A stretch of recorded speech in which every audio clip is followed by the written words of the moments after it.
Good evening, ladies and gentlemen, and here comes another one of the episodes of the Dan and Beats show, bringing you lots and lots of love and lots and lots of energy on this episode. We're going to try to make it as fun-packed and as fun-filled as possible. So keep watching, keep listening. So I thought I'd definitely start off with talking about the 1970s from its early conception. I said it was always about dancing, and it was also about technology, and it was also about movies. There was a lot of movies coming out that time, and a lot of the movies were talking about the need for love, because they had just come out of the war era. This had happened during the 1940s, and all during the 1950s and the 60s they were still paying the price of a conflict that had killed over 75 million people. Died during the Second World War. About 40 million of them were military personnel. The rest, they say, were civilians, some from the after effects from starvation and famine. And we then moved into the 70s, where things had changed a lot. People were dressing more provocatively, they were more colourful in their scheme. The 60s had been very much about the monochrome black and white. The miniskirts were being introduced onto the scene, drain pipe trousers, the thin ties, the black and white, very conservative, well dressed image that the country and the world wanted to portray, especially in the Italian styling that was going on and the French styling. We had a lot of that coming into play, and we also had influences from Russia and from China. And China played a great part in the movies in the 1970s, especially in the Asiatic areas. We saw a lot more movies that featured the islands themselves: Korea, Taiwan, Vietnam. They were all being featured in the movies. We saw the rise of one of the Asian's most famous of all actors, movie stars, martial artists. And of course, this person I'm talking about is no other than Bruce Lee, who starred in 5 major movies before his untimely demise.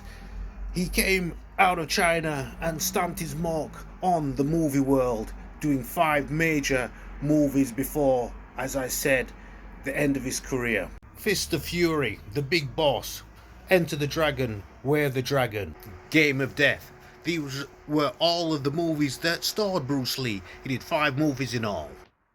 Notwithstanding that Bruce Lee also starred in the Green Hornet series that aired during the 1960s, 1967 to be exact.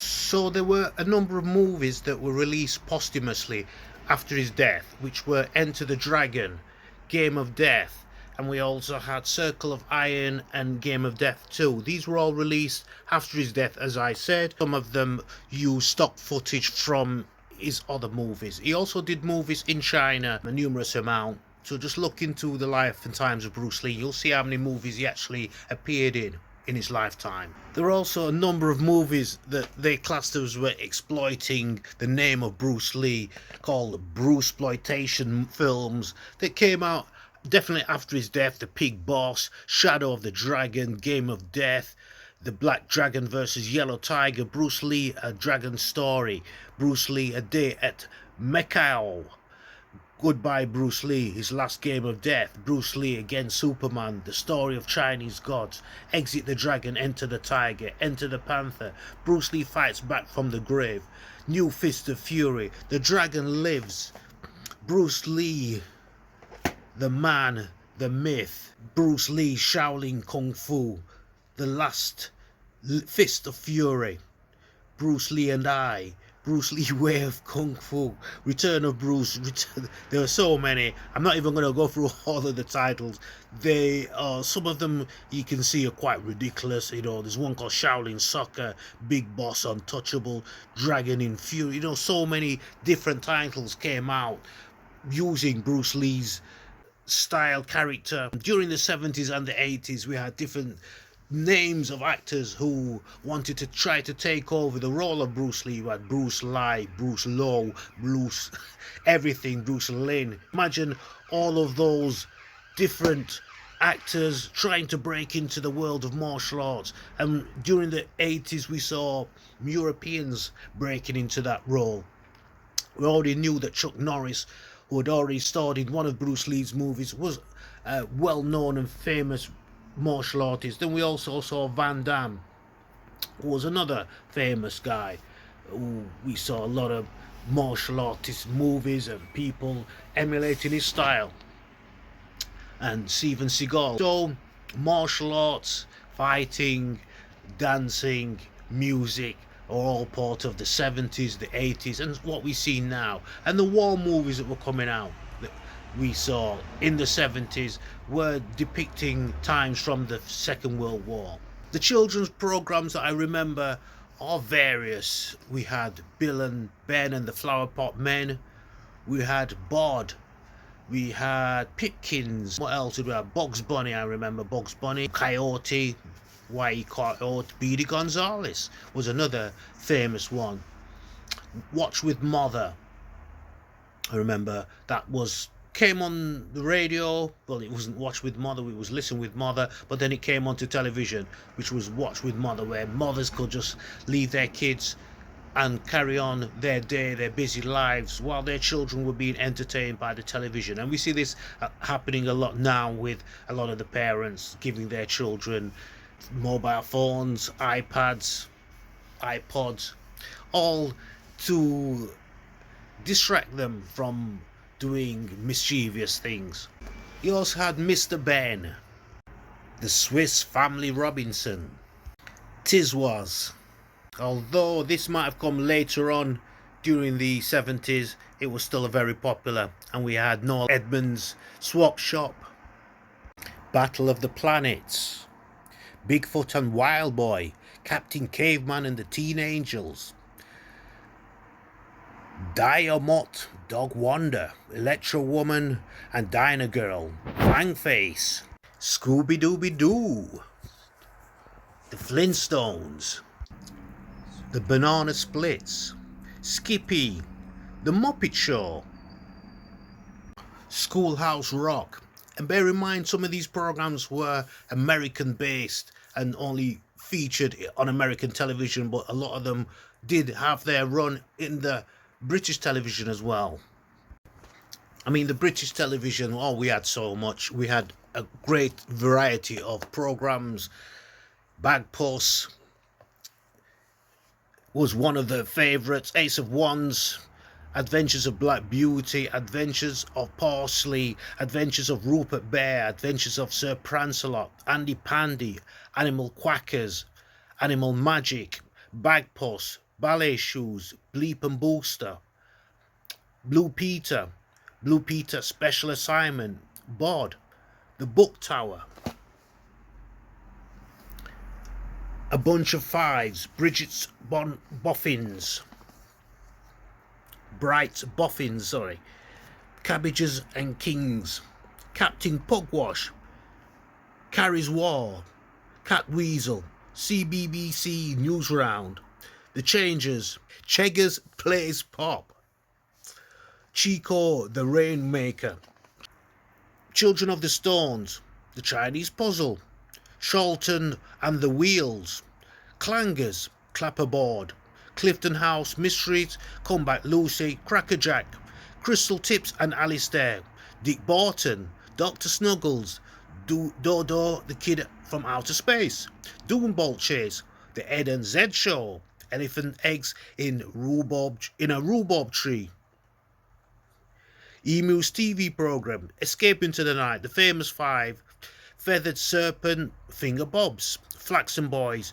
Flockton Flyer, The Flumps, Follyfoot, Fred Bassett, Freewheelers, Georgian House, Get It Together, Ghosts of Motley Hall, Go with Noakes, Go in a Bundle, Graham's Gang, Grange Hill, Grasshopper Island, The Goblins, Gus Honeybun, Hattertown Tales, Heads and Tails TV series, Hector's House, Here Comes Double Deckers, Hickory House, His Lordship Entertains, Horses Galore, How We Used to Live, Icy Noho, Ivor the Engine, Jack Canori, Jamie and the Magic Torch, Jensen Code, Jigsaw, Junior Showtime, Joss William, the kids from 47A, King Cinder, King of the Castle, Kizzy, Lift Off, Lizzie Dripping, Look and Read, Ludwig. If any of these, the Magic Roundabout, Magpie, Mad Dog, Mersey Pirate, Michael Bentine's Potty Time, Mr. Ben, Mr. Men, the Molly Wopsies, the Moon Stallion, Multicolored Swap Shop, Music Time, Noah and Nelly in Skylark, the Owl Service, Paddington, Paper Lads, Pardon My Genie, The Perishers, Pinky and Perky, Pipkins, Play Away, Play School, Puffin Place, Ragtime, Rainbow, Raven, Record Breakers, Rent-A-Ghost, Robert's Robots, Rolf Harris, Cartoon Time, Rhubarb, Ruby Vian, Legend, Runaround. That was a British game show. Sam on Boff's Island, The Saturday Banana, Score with Scaffold, Screen Test, The Secret Garden, Shadows, The Siege of Golden Hill, Simon in the Land of Chalk Drawing, Sky, The Sooty Show, Take Heart, Tales of the Riverbank, Time Slip, Tiswas, Tom Tom, Tomorrow People, Treasure Island, Val Meets the VIPs, Vision On, Watch with Mother, which I mentioned. As I said, I remember some of these programs, but some of them, with that much going on, and we're now on to W of programs. So, We Are the Champions, that was a British TV series. Westway, What a Mess, Why Don't You, The Wombles, Words and Pictures, Wurzel Gummidge, on to Why Now, You and Me, which was a British TV series from 1974, and to end on Z was Zuko. So if you want to just rewind, you can listen to that list, and yeah, it makes for interesting reading, and it makes for interesting study when I look back at all the names, and it kept us quiet for our parents. Did we learn much from TV? I'd say yeah, there was a lot of programming done to educate us or to make our minds think a certain way, which was geared towards education. And there were always going to be kids who were going to run away from education. I wasn't one, but television sometimes wasn't the place to get educated. It was more for entertainment and for a laugh for me. And we see now in more modern times, people like to take things more serious rather than have a laugh about everything. And in the music industry, it seems like everybody's going one direction. We're moving further and further away from the spiritual side and moving more into the occult and the demonic words and depictions that can sometimes lead to major issues for the said protagonists of this. The thing that I found with the music industry is that there is a lot of influences, there's a lot going on, there's a lot of things that can pull you one direction or the other. I was often tempted to go down different directions within the music industry myself. You have the alcohol, you have obviously the women, the males, money, the decadence, the carefree attitude. A lot of people have an attitude of being free, single, and ready to mingle within the music industry, and we see this a lot in the nightclubs. So artists, we have to then be very disciplined in our way of living amongst this bohemian lifestyle where things go on, and we hear about this nowadays, but this has always gone on, even during and my time and before it went on. It was something that we heard about, how artists were being manipulated to reach to the top.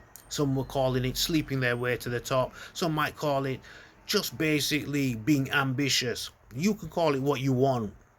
But we see modern times where people are then using that against each other. And these are techniques that I would say are what governments use when you look at it. A lot of the governments, the KGB, MI5, CIA, Mossad, they use techniques in order to snare potential culprits. These could be high society, rich people, ambassadors, and they use coercion in order to elicit information or favors out of these said influential ambassadors. They would do this in different types of ways. They would procure either a female or a male. So this depends on what they already know about the person, the target, the mark. They already know their proclivities, their sexual habits, whether they lean towards young men or they lean towards women.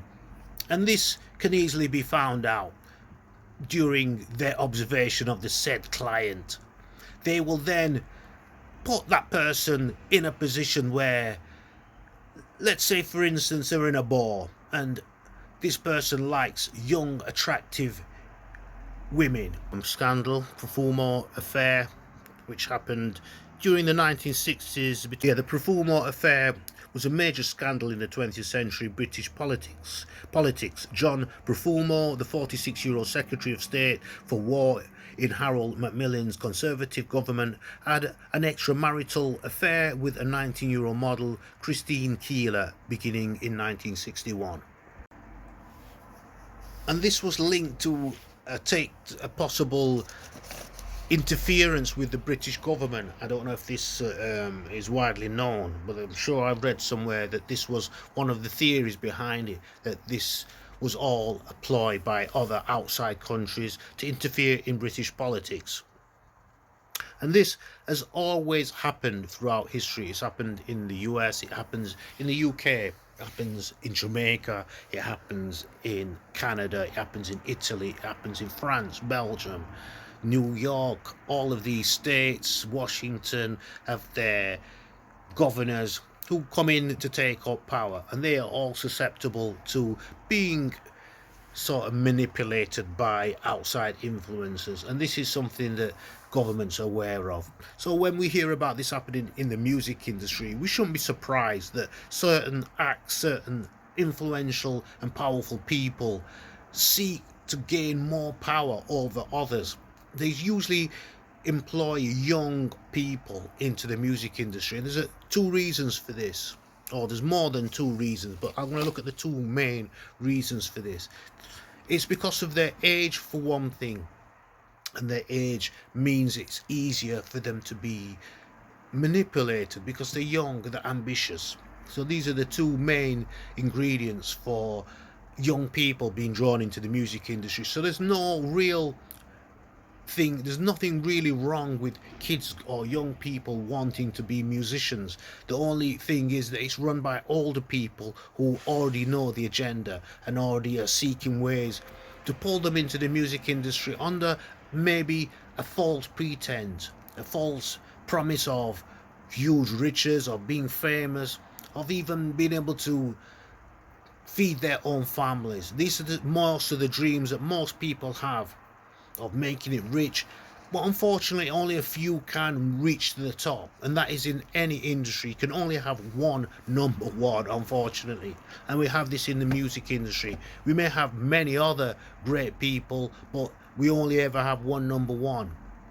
And we hear a lot about the GOAT, the greatest of all time, and this sort of stipulates that that person is the greatest of all time, and we find that this sort of conflicts with what is reality. The reality is that we can have many greatest, many GOATs, we can have many greatest of all times living in the same era, in the same decade even.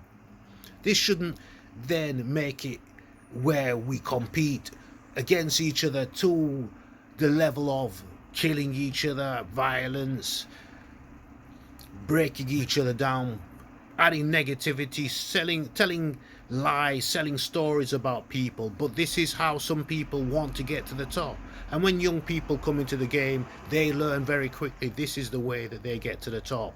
And most of the artists already at the top, they have already paid this price. There are not many that stay within the industry who haven't been affected and tainted by this. And this might sound as though I'm embittered or things like that. This is nothing to do with embittered. This is choices. These are choices that we all make. I speak to a lot of musicians who haven't reached a level of where they feel they've compromised themselves, whereas other artists will compromise themselves and see this as nothing more than charging it to the game.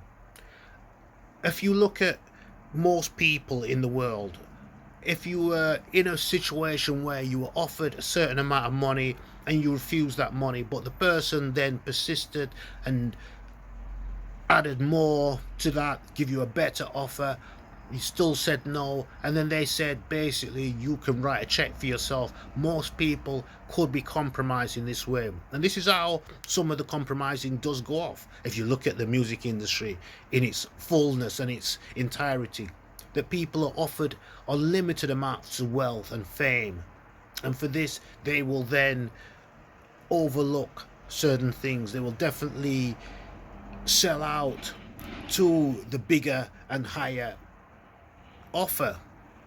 We see this in bands, where bands start out together and then eventually we see rifts happening between the bands, and this happens all the way through the industry. And this is not a coincidence, this is something that the industry likes to do. They like to have single artists.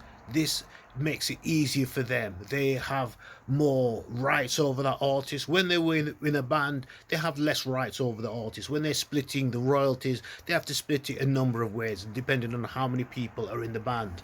But then when they start to break down the work that's being done, the songwriter usually gets the most out of it, because that is the way it goes. The songwriter, the record label, the distributor take the bulk of the money. The rest is then split between the rest of the artists and the labels and different people's part. So if you're a musician, you're going to have a smaller percentage out of that record. You're a backing singer, you're going to have basically next to nothing in that song unless you sign a deal. And most artists, they work as session musicians, so they're paid for that particular session, then they are not owed anything else after that.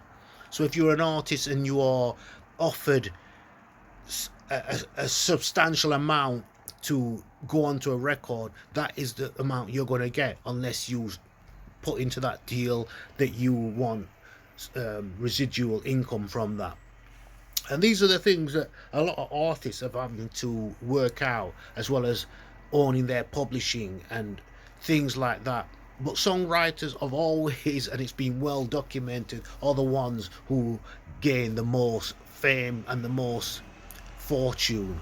Not always the most fame, but usually the most fortune. I said this was going to be a long one, and yes it is. It's just always going to be about the money when we're into the music industry. But not everybody sees it that way. Some of us see it as about sending a message. When reggae music first came out, it was about sending a message. It was a rebellious music. We're a rebellious people. I myself are from one of the most rebellious tribes that were about in Jamaica, and they fought against the British for their own freedom. And there are conflicting stories going on around Jamaica about how the Maroons, the tribe that I aspire to and I talk about and I'm alluding about, how they then operated and how their history goes. And you'd have to read into that, and hopefully you will pick up on what I picked up on the positivity of the Jamaican people, and the fact that the Maroons are a fighting people and Jamaicans are all a fighting type of people, with this instilled into them. So the music often demonstrates this. Bob Marley saw himself as a freedom fighter, Buffalo Soldier, Jaja Army. A lot of people have decided to go onto the dark path. This is how things go. When I first came into music, the reggae music back then was sending out certain types of messages.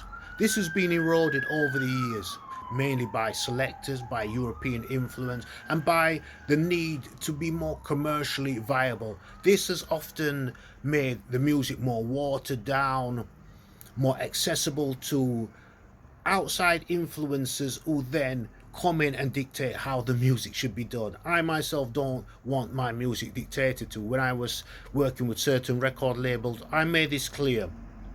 This isn't what they wanted. They want to be able to say, well, you must say this, we need you to say this, we need you to say it that way. If you don't, we're not going to push that music. And that is what happens in the recording industry. If you're not talking anything demonic, if you're not talking about the devil, if you're not talking about anything that degrades yourself or degrades your community, you are not welcome in the music industry. That is how the record labels see it. You may say to me, well, what about gospel music? But let's look at gospel music and let's look at the sales. Although the sales may be high to a certain degree, they're never ever reaching the levels of what you would class as the secular music. Secular music has definitely taken a dip into the dark, satanic world. People are going to say, no, it has not. There's nobody within the secular world that does devil worship, especially in the rap game. There's nobody in the secular music that likes to molest young people or manipulate young people or groom young people. There are nobody in the secular world that openly comes out and says anything satanic or evil. So let's look at this statement. Let's look at all of these statements. All of these statements I know to be untrue. I know there is a lot of things that go on. That is why when I put these programs out, I often have to put them out through different platforms because of the manipulation that goes on. There are people who don't wish information to come out, especially about themselves. They want this information to remain secret. And this is what I'm talking about. The people who run the music industry want to be seen as goody people, but in reality a lot of them are not. They don't have your best interests at heart. They only want to make money. Does this mean that everybody who wants to make money is evil? No, it doesn't. Of course, I'm not saying that. But if you stand by while things are being done to a set of people, you're reaping off it. You say nothing. You don't say anything about that. You don't say anything about any of the evil that's being done within the industry. You don't say anything about that. Okay. This means that you're culpable. This means that you're taking part in it because you're not saying anything about it. You know that these things are happening, but you're not saying anything about it. And this is what I mean about music was a rebellious music. Music is the way of putting messages out. So when these messages are being put out by certain artists, these artists are being shelved. This is the name that we use. They are being shelved, barred from going into certain arenas to perform this certain message, because the message that the industry only wants is the ritualistic killings, the murder, the systematic rape, the systematic incarceration of black males. This has to stop. And the only way it's going to stop is if we recognize it from the mainstream. I'm part of the mainstream, or I was part of the mainstream in some respects. So I'm doing these programs because I know a lot of people out there, regardless of what people think, are going to watch this. Some of the big record labels still like to keep an eye on what I'm doing for some reason. Warner Brothers, Sony, I see them often coming onto my feed, and this is the way the music industry works. If they see that you're somebody who they don't want to further your career, they try to blackball you. I mean, I've been paid by these companies, and I'm happy for the work that they gave me, but I wanted to continue my career without interference from the record labels, and that's what I'm trying to do. The record labels are free to do what they want to do. They have YouTube, we have Mixcloud, we have SoundCloud, we have iTunes, Spotify, all these different platforms. And the artists are struggling, the artists are suffering, and I've been able to find ways around this. The record labels don't want this to happen. They want to control the narrative.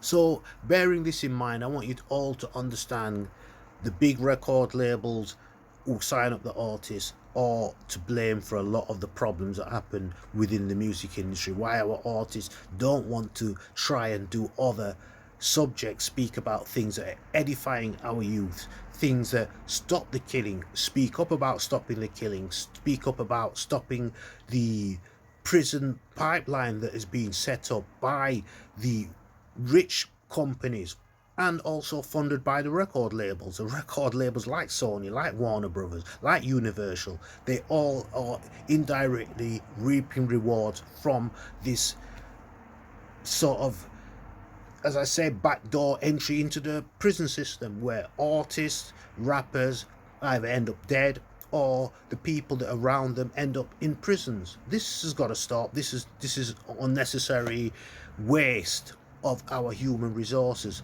of our own black community.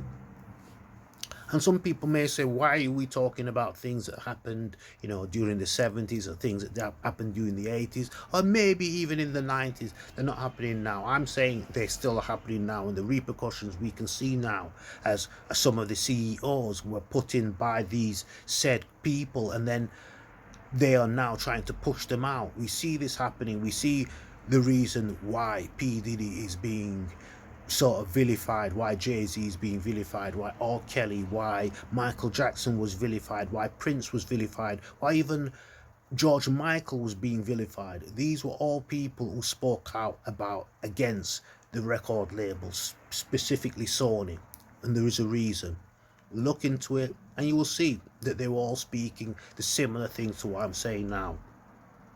That's why this is going to be a long sort of documentary, and it may well only come out on certain platforms because I want the whole entire message to come out. I don't want it to be watered down. I don't want people to forget that we have a great history of music in the Jamaican community and in the American community. We shouldn't be separated. If people want to separate themselves, that's up to them. The British music also has had a strong input on the black scene.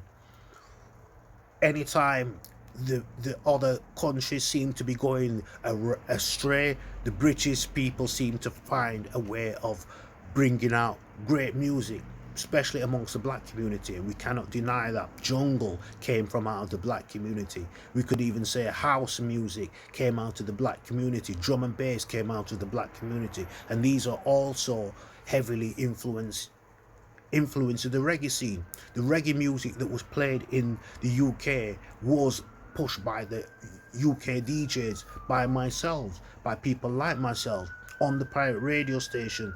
We've always been a rebellious people. We had blues running for 40 odd years in this country. That was by the black community, not by any other communities. Any other communities out there, all they've been doing was killing each other. Same way, whereas in the UK, you found less and less of that. It's only over the last 20 decades of the influence of some of the American music and some of the other music, the Asian music, the Latin music, we see more black people around the world starting to engage in black on black crime.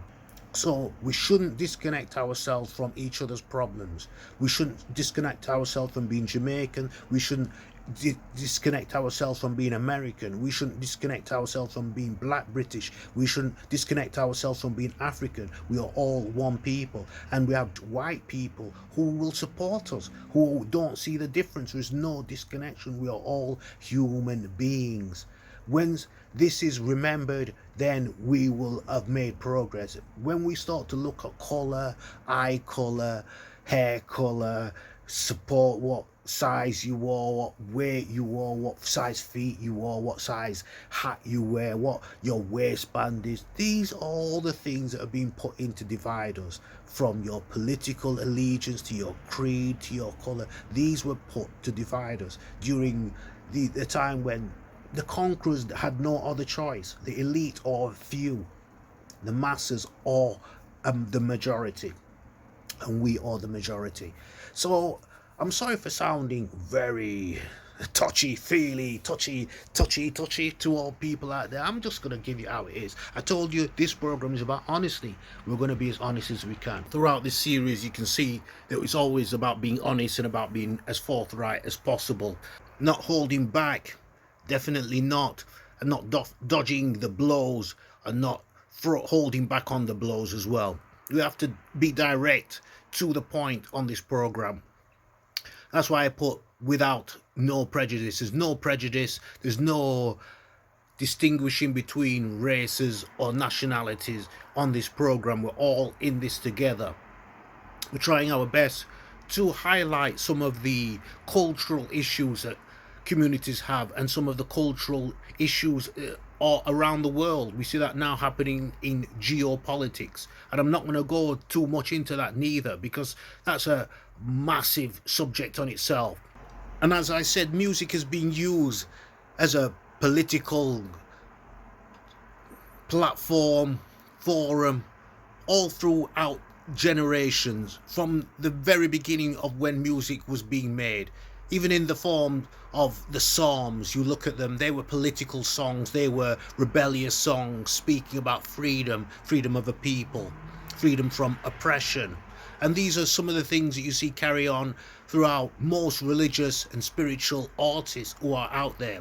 We have a new frame to put into this. We have intellectual artists, artists that give you an intellectual way of looking at life, a way of thinking differently, away from the norm, breaking away from the norm. There have always been bands that have done this. I remember a song that came out during, I would say, the 80s, and it was Pink Floyd who did this record, and it came out and it was at #1 for a number of weeks. And I remember the headmaster at the school that I was at, a man named Mr. Baker, who I always believed had a rich knowledge of music. Well, Mr. Baker this day spoke about this particular song, Pink Floyd, Brick in the Wall. And it was a song that was, I think at that time, resonating amongst the education department, as they then made their headmaster of the school come and speak to the congregation of the children. So you imagine the impact this would have had on the whole entire school. Everybody was there, and I remember some of the sentiment that the headmaster used that day. And it was talking about how this song was basically a negative song, really, by the establishment. But the establishment weren't young, the establishment were old, the establishment were crumbling, the establishment didn't want songs like this, Pink Floyd, to come out with songs that were talking to the youth directly. And Bob Marley, Peter Tosh, Bunny Wailer were also doing songs that were rebellious, and they were being listened to by the youths. And this then, during the later part of the 70s, led to the connection between them and the punk rockers. The punk rockers were made up of many bands. The Sex Pistols were one of them, Sid Vicious, and he was always in the newspapers as being a rebellious little runt. I think that was one of the names they would have used, as they called them punks, as they wore tartan, they wore leather jackets, they had napkin pins through their noses and through their ears, and all different types of tattooing and piercings going on. And this didn't stand too well with the establishment. During the early 70s, we had a group that always wore tartan. They were one of the heaviest groups at the time, doing a lot of the #1s, and they were called Bay City Rollers, and they were a very popular band, I remember, during the 70s. And there was also another forgotten singer, Lena Zavaroni. A lot of you will remember her now, but you probably won't hear much about her. In fact, you don't hear anything about Lena Zavaroni, but I do remember her having a number of hits during the 70s. Elvis Presley also dominated the charts and the TV. He had movies, he had records, and he had records that came out of his movies. Jailhouse Rock, Love Me Tender, Love Me True. And the most popular songs from that time were coming out during the 60s and the 70s. White Christmas, which was a very popular song and is still to this day the most played song ever in history. So let that sink in. This was from the 1960s, and there's not a wonder why this happened, because we've had all that time to continue playing this song. This song has stood the test of time. Every Christmas this song will come out because of this. Also, Fred Astaire, Ginger Rogers, they will always be remembered because of their duo, their chemistry. And there were lots of artists, a lot of celebrities, characters being made out from the 1970s. So I'll always sing the praises of the 70s. It wasn't just about going into deep space as the Russians were doing with the Sputnik. It was also about exploring the world, exploring everything around us. The music was changing. There was different styles of music. There was a Scottish influence in the record industry. We had Rod Stewart, who had been in the band The Faces. It was a semi-soul band that was very popular for its time. We had Paul McCartney breaking away from the Beatles, who were the major band at the time and still remain as the top earner of all musicians. He's one of the members from the Beatles. That is Paul McCartney. And we also have John Lennon, who was part of that group. Ringo Starr. They were all great members and great musicians. And alongside George Harrison went on to make a number of number ones and record breaking to this day. There was The Who, there was Sam Cooke, Gene Pickney, Tony Christie, Tom Jones, Engelbert Humperdinck. That's a name you cannot really say if you're drunk. Shirley Bassey, David Bowie, Elton John, Paul McCartney, Barry White, John Lennon, as we mentioned, from the Beatles. We also had the Temptations, Bob Dylan, Elvis Presley, Jackson Browne, Carlos Santana, Lynyrd Skynyrd, Aerosmith, Bee Gees, Pink Floyd, Eagles, Led Zeppelin, The Who, Fleetwood Mac, The Clash, Black Sabbath, Deep Purple, Journey, Bad Company, Three Dog Night, The Rolling Stones, The Commodores,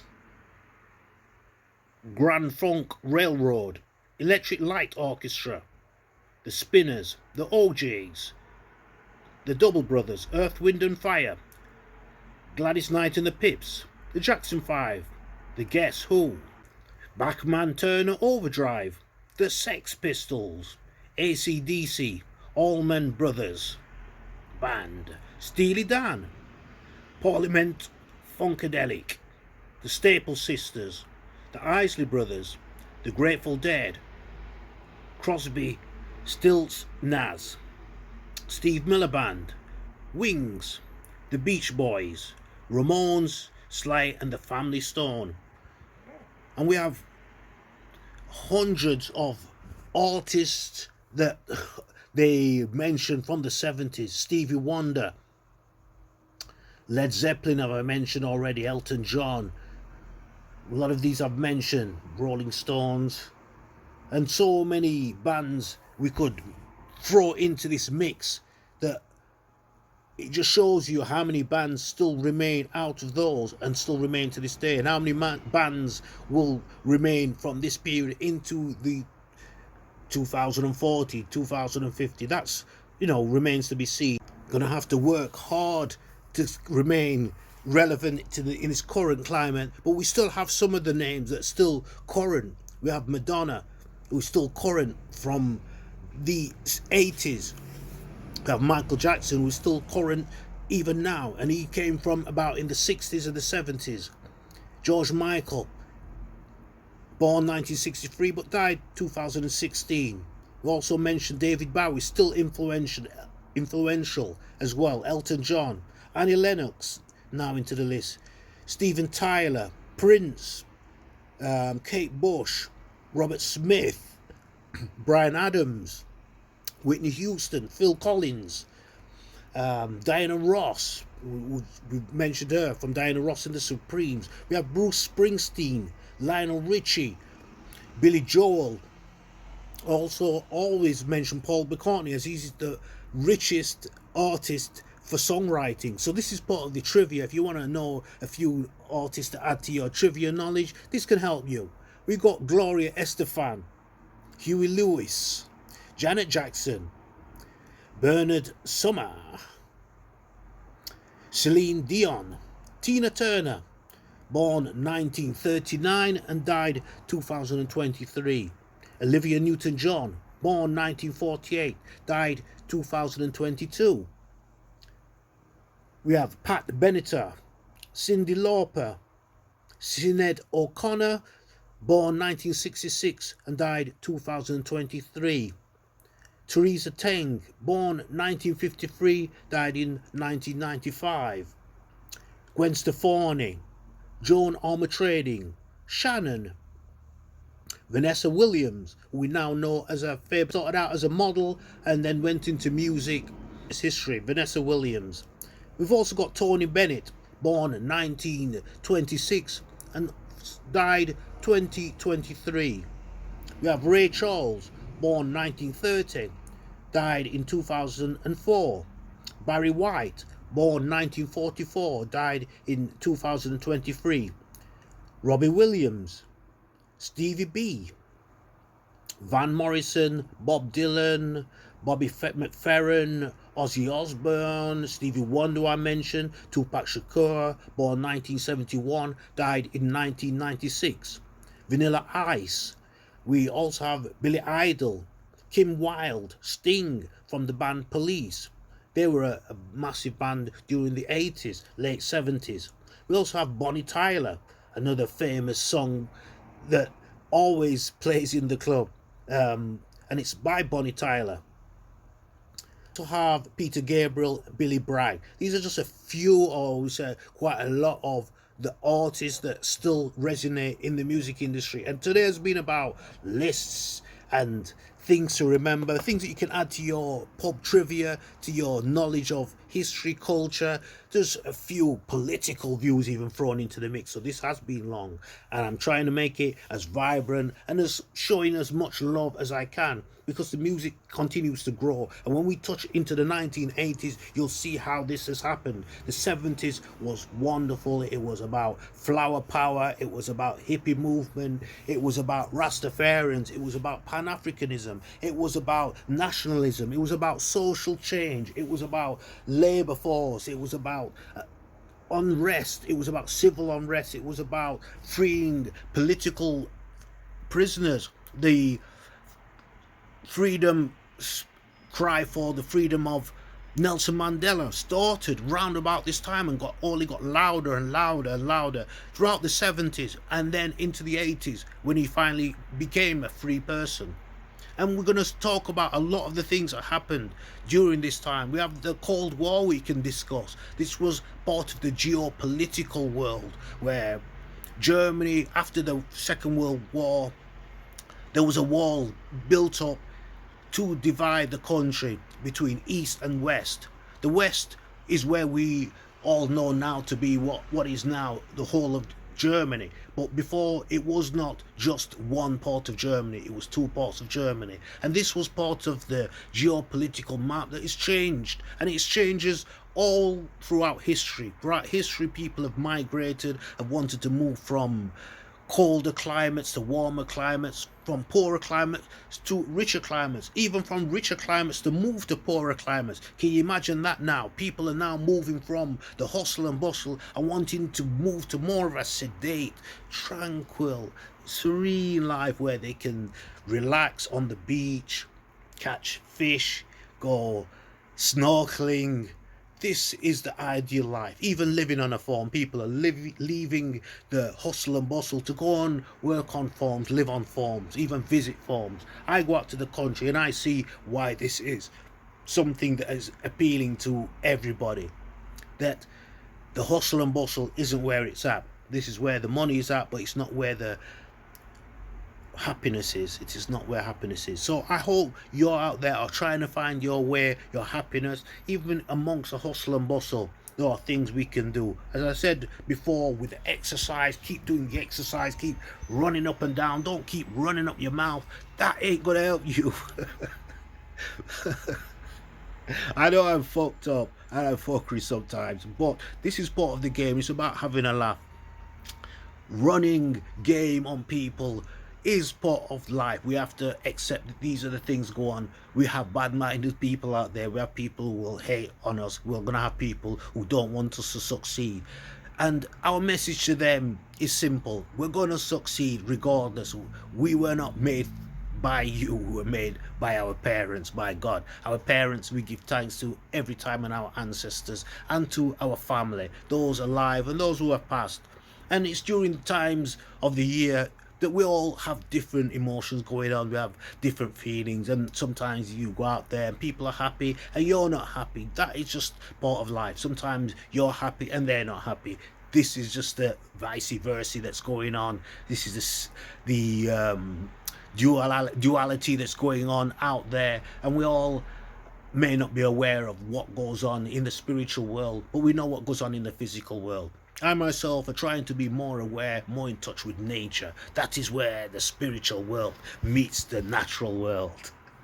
And you want to get involved in that yourself, come on board. We're going to have more programs going to help you to connect with what I'm doing. If you want to do that, then simply send me a message that you want to be more connected, you want to be part of the ever growing audience, but you want to have more in-depth stuff. You can do stuff now that can connect one-to-one. We can connect over the internet. We don't have to be out there in person. I don't have to be out there with everybody. I can't, unfortunately, meet that sort of demand. So I'm going to do other platforms where we can meet the demand. We can do platforms using other connections out there. So I hope you're enjoying what's going on. I hope you enjoy what I'm saying, and I hope it doesn't become too heavy on you and not any sort of burden to you. It's not meant to be that. It's meant to be tongue-in-cheek. Some of it's my opinion, and some of the stuff that is very heavy, I'm trying to make you understand that is basically my opinion based on my observation. It cannot be denied that these are my observations. You can try to deny them, but you cannot see what I see. So I know there's people out there, they're always going to question what other people do. And I'm not even going to answer why they do that. That's up to them. I haven't even got time for that. The only thing I've got time for, and the only people I've really got time for, is the positive people, the people I still continue to work with, the people who come onto the feed like yourselves. You're beautiful people. You're the creme de la creme. The other ones are the jokers.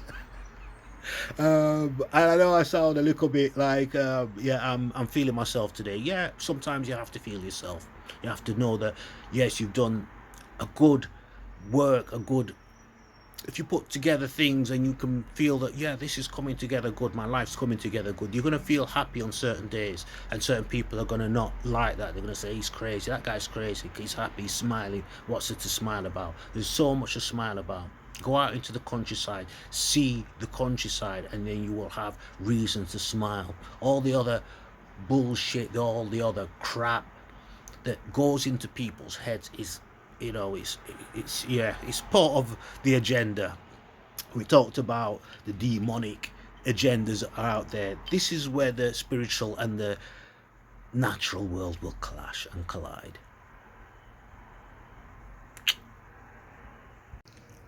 And if I told you who were the top actors of that time: Jack Nicholson, Robert De Niro, Al Pacino, Robert Redford, Gene Hackman, Dustin Hoffman, Robert Duvall, Richard Dreyfuss, Jane Fonda, Richard Pryor, born 1940, died 2005.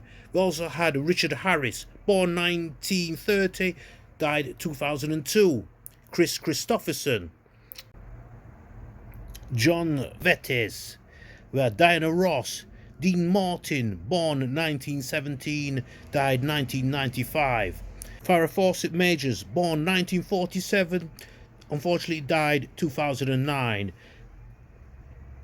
Again, is in this list, who was also as a pop singer, Olivia Newton-John. She starred in the movie Grease, and she was born in 1948 unfortunately died 2022. And added to that list, we have the singer and actress Cher. And these were all the famous actors and actresses from the 1970s. We also looked at some of the best movies for the 1970s, in which we have so many to list out there. Taxi Driver, which we know starred Robert De Niro. Also had Mean Streets.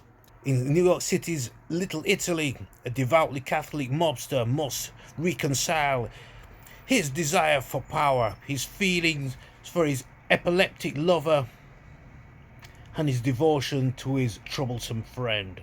Starring Robert De Niro, Harvey Keitel, and David Proval. That was a Martin Scorsese movie, as was Taxi Driver, was a Martin Scorsese movie starring Robert De Niro, Judy Foster, and Sybil Shepherd.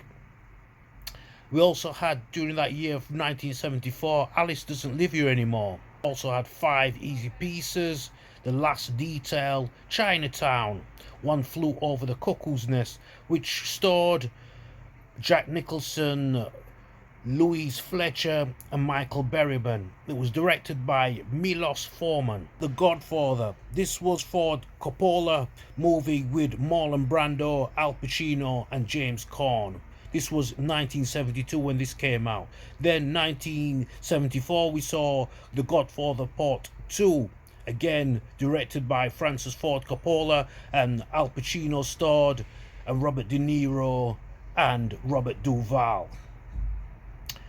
Also on that list we saw The Conversation. Also Apocalypse Now, based around a US Army officer serving in Vietnam, tasked with assassinating a renegade Special Forces colonel who sees himself as God. This again was a Francis Ford Coppola directed movie and starred Martin Sheen, Marlon Brando, and Robert Duvall. Also came out during this time was the French Connection series. A pair of New York Police Department detectives in the Narcotics Bureau stumble onto heroin smuggling ring based in Marseille. But stopping them and capturing their leaders proves an elusive goal. This was directed by William Friedkin and stars Gene Hackman, Roy Schneider, Fernando Rey. Then we had The French Connection 2 that came out in 1975. We also had the first of the horror flicks that came out during that time, and that was The Exorcist. When a young girl is possessed by a mysterious entity, her mother seeks the help of two Catholic priests to save her life. And it was directed again by William Friedkin, who also directed The French Connection 1 and he only directed French Connection 1. And The Exorcist starred Ellen Burstyn, Max von Sydow, and Linda Blair. Also in this list is Jaws, which was when a killer shark unleashes chaos on a beach community off Cape Cod. It's up to a local sheriff, a marine biologist, and an old seafarer to hunt the beast down. Directed by Steven Spielberg and stars Roy Schneider, Robert Shaw, and Richard Dreyfuss. It's also a book about this which I read, and it's a lot more detailed and a lot more adult than the movie. Also came out during the 70s was The Wicker Man, and The Omen also came out during this period, 1976. 1971 saw the making of Clockwork Orange. Star Wars Episode 5, A New Hope, came out in 1977. Also on this list is Coming Home, Clute, The Deer Hunter, an in-depth examination of the ways in which the Vietnam War impacts and disrupts the lives of several friends in a small steel mill town in Pennsylvania. Directed by Michael Cimino, stars Robert De Niro, Christopher Walken, and John Calzale. Also came out was Shampoo, Straight Time, Kramer versus Kramer. After his wife leaves him, a work-obsessed Manhattan advertising executive is forced to learn long neglected parenting skills, but a heated custody battle over the couple's young son deepens the wounds left by the separation. Director was Robert Benton, and it stars Dustin Hoffman, Meryl Streep, and Jane Alexander. Another popular movie, a massive movie for that period, came out, and it was called Close Encounters of the Third Kind. Roy Neary, an Indiana electric lineman, finds his quiet and ordinary daily life turned upside down after a close encounter with a UFO, spurring him to an obsessed cross-country quest for answers as a mysterious event approaches. This was also directed by Steven Spielberg, starred Richard Dreyfuss, Francoise Truffaut, and Terry Garr. American Graffiti came out during the 70s, 1973. National Lampoon's Animal House came out 1978. High Plains Drifter, a gunfighting stranger comes to the small settlement of Lego and is hired to bring the townsfolk together in an attempt to hold off three outlaws who are on their way. Director Clint Eastwood, stars Clint Eastwood, Werner Bloom, and Mariana Hill. Also, another one starring Clint Eastwood was The Outlaw Josie Wales, and it was also directed by Clint Eastwood. And it was a Missouri foreman named Josie Wales joins a Confederate guerrilla unit and winds up on the run from the Union soldiers who murder his family. Director Clint Eastwood, stars Clint Eastwood, Sandra Locke, and Chief Dan George. Another Clint Eastwood movie that came out in 1971, directed by himself, is Play Misty for Me, and it starred Clint Eastwood, Jessica Walter, and Donna Mills. We also had Dirty Harry that came out in 1971, another Clint Eastwood classic, directed by Clint Eastwood and Don Siegel. Stars Clint Eastwood and Andrew Robinson and Harry Guidino. When a man calling himself the Scorpio Killer menaces San Francisco, tough as nails police inspector Dirty Harry Callahan is assigned to track down the crazed psychopath. And this is another book that I also read during this time. Dirty Harry, another great character, played by Clint Eastwood. Number 33 in the list was Badlands, and this was directed by Terrence Malick, stars Martin Sheen, Sissy Spacek, and Warren Oates. We also had another movie with Sissy Spacek in this list, and that is Carrie, directed by Brian De Palma, starring Sissy Spacek, Piper Laurie, and Amy Irving. Carrie White, a shy, friendless teenage girl who is sheltered by her domineering religious mother, unleashes her telekinetic powers after being humiliated by her classmates at a senior prom.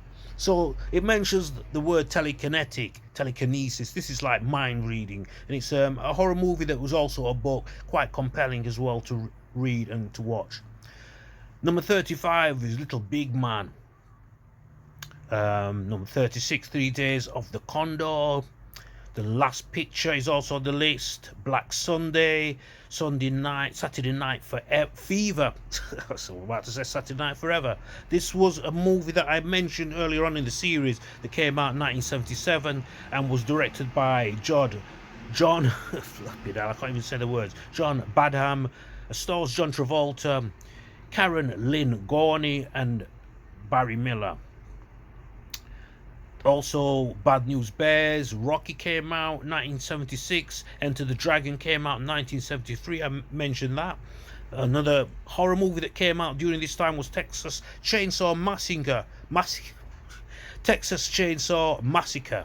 This came out in 1974, directed by Tobe Hooper, stars Marilyn Burns, Edwin Neal, and Alan Danziger. Also, another horror movie that on this list was Halloween. Another movie that came out was Marathon Man, starring Dustin Hoffman, Lawrence Oliver, and Roy Schneider, and directed by John Schlesinger. Another big movie for the period was Papillon, starring Steve McQueen, Dustin Hoffman, and Victor Jory, and directed by Franklin J. Schaffner.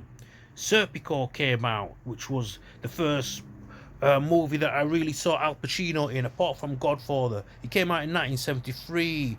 Also starred John Randolph, Jack Kehoe, and directed by Sidney Lumet. MASH the movie came out in 1970. The Sting was another big movie which starred Paul Newman, Robert Redford, and Robert Shaw, and this came out 1973 and was directed by George Roy Hill. Patton came out, which was about the General George S. Patton, directed by Franklin J. Schaffner, stars George C. Scott, Carl Malden, and Stephen Young. Nashville was another movie that came out in 1975. All the President's Men came out in 1976, directed by Alan J. Pakula,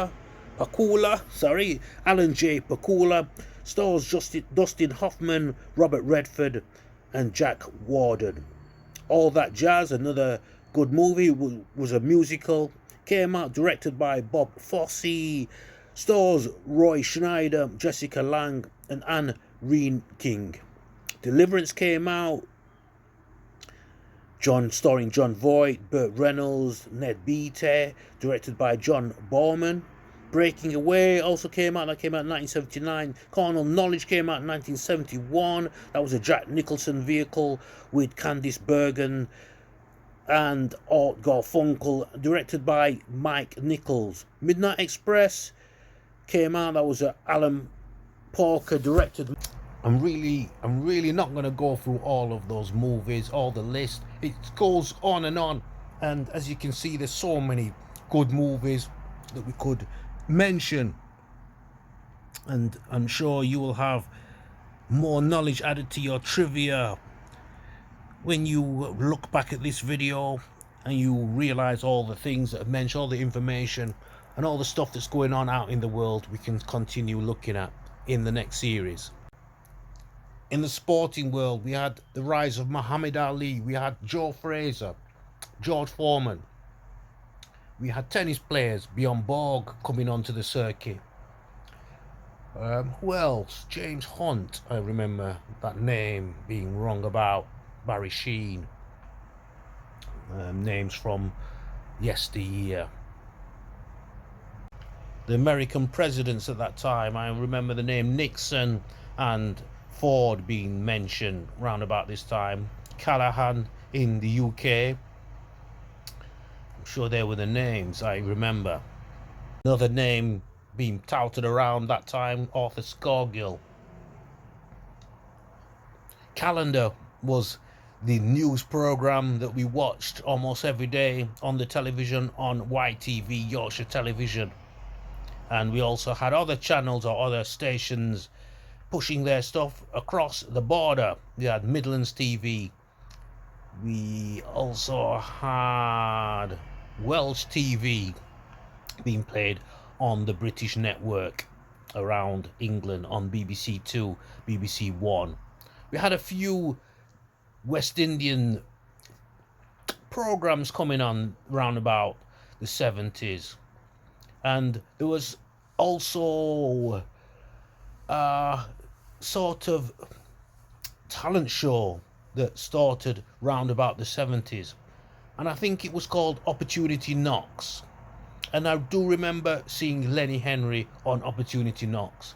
There was also another major program that came out, and that was This Is Your Life. And it still comes on, I think, to this day.